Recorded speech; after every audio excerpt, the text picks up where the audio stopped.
Good morning, viewers. This is Republic and you're watching Live and Breaking with me, Madhurima Mishra. Let's begin this edition with this news coming in the aftermath of the Air India crash. The Ministry of Civil Aviation has released new draft rules to tighten control over structures that pose risk to aircraft safety. The rules seek to empower authorities to act swiftly against buildings and trees that violate height restrictions in notified aerodrome zones.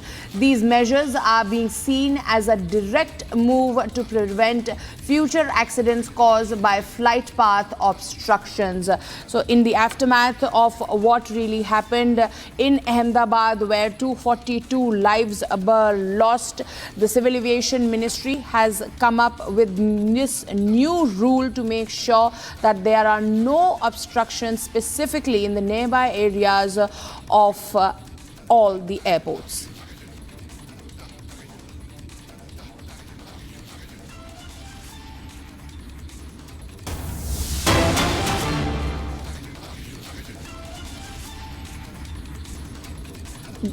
All the more breaking news coming in on the Air India front. The Air India has enhanced the security check on Boeing 777 fleet.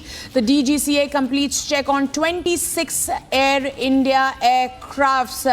Now, this is coming after, remember viewers, the whistleblower who had spoken in front of the United States Senate had highlighted that there were engineering malfunctions in the fleet 777 and 787.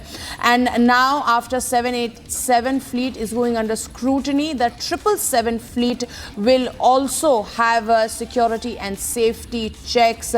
26 of aircrafts have completed the checks. The rest of them are still to undergo. All this is happening in the backdrop of that tragic, ill-fated crash in Ahmedabad last week. And now Air India has promised that they are going to cooperate with the DGCA and Civil Aviation Ministry. Joining us live on this broadcast is G. Venkateshwar Rao, aviation expert. Sir, this is the new ruling coming in from the Civil Aviation Ministry. They have made sure that demolition of any building or trees or any structure that is obstructing the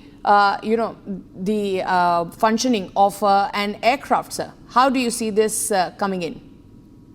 It is a little too late in the day because let me address one issue at a time. The building aircraft pathway, we had filed a writ petition in the Bombay High Court at least 8 years back, and we had got quite a few high-rise buildings to be demolished, some floors on the top. And so from then till today, you can see that the government, the ministry, the DGCA, they were all sleeping. Like I always say, they were waiting for a disaster to happen to wake up, and this is the wake-up call. And I hope they wake up at least now, because I have a few colleagues of mine who have been misleading the media. And they were the ones who have compromised flight safety from 2008. Today, the DGCA is inspecting the aircraft. But does the DGCA have qualified, certified engineers to inspect those aircrafts?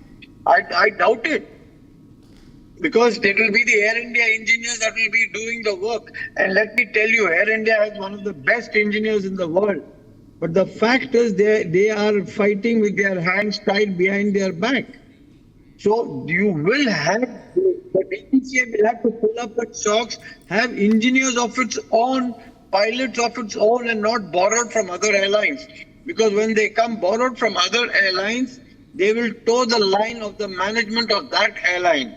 And that is exactly what has been happening all these years.